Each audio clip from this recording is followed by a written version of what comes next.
I want to know if anybody out there has a sillier cheating story than the one that I'm about to tell.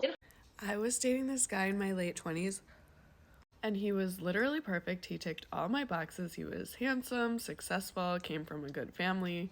I met his family, he met my family. We were pretty serious until he went on a trip to Florida where he was supposed to go fishing with no reception.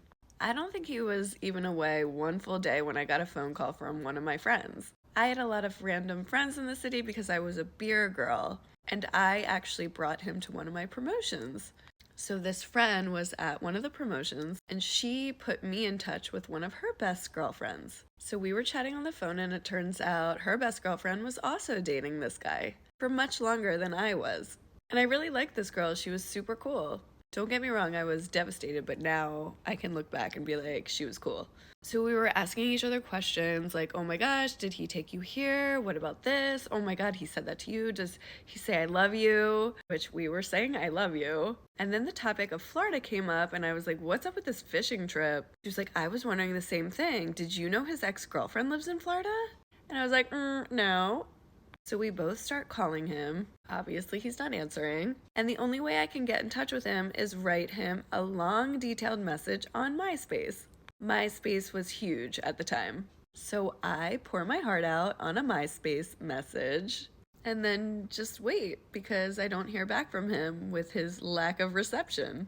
So the second he gets on a plane to come back to the area where we live, I'm logged onto MySpace and I see someone take over his profile.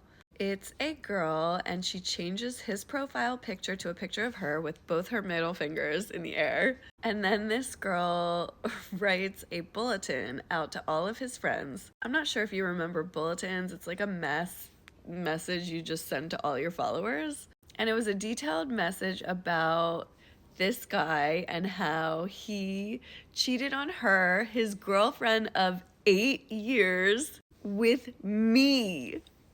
And it showed pictures of them from all over the world. Like, this is us. We traveled all over the world for this many years. And then this is the other woman. And it's all these pictures of me. I'm sitting on my couch at home like, oh my God. So I write his profile, which was her, immediately. And I'm like, I didn't know about you.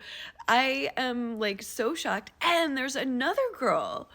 So then we talk on the phone, and this guy is still in the air flying home. He has no idea any of this is happening.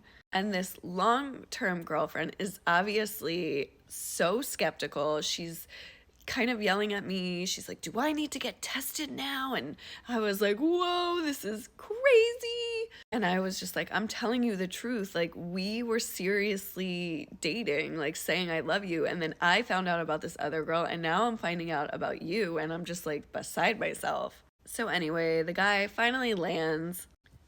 We talk on the phone, and of course he's hysterically crying like, I totally loved you and my feelings for you were real. Just been with this girl for so long. And I don't even remember exactly what he said, to be honest. I like blacked out. I remember just rage screaming at him. I know I'm talking lightheartedly about the situation, but it was so devastating for me at the time because I really thought I found the one. Anyway, he told me he broke it off with everyone, and I think we hung out maybe one more time, and I really just needed closure. And wouldn't you know, he wanted to show me his new place, and I went to the bathroom, and wouldn't you know, there were two toothbrushes there. And he said his ex-girlfriend just helped him move into that apartment, and that was it. I was just like, oh my gosh. And we ran in similar circles, so I ended up seeing him at a party maybe like a year or so later. And he said something so random like, you're still the hottest girl in town, or something like wild. And I was like, Anyway, all my friends say I should write a book about my dating history, and that is just one story of a million.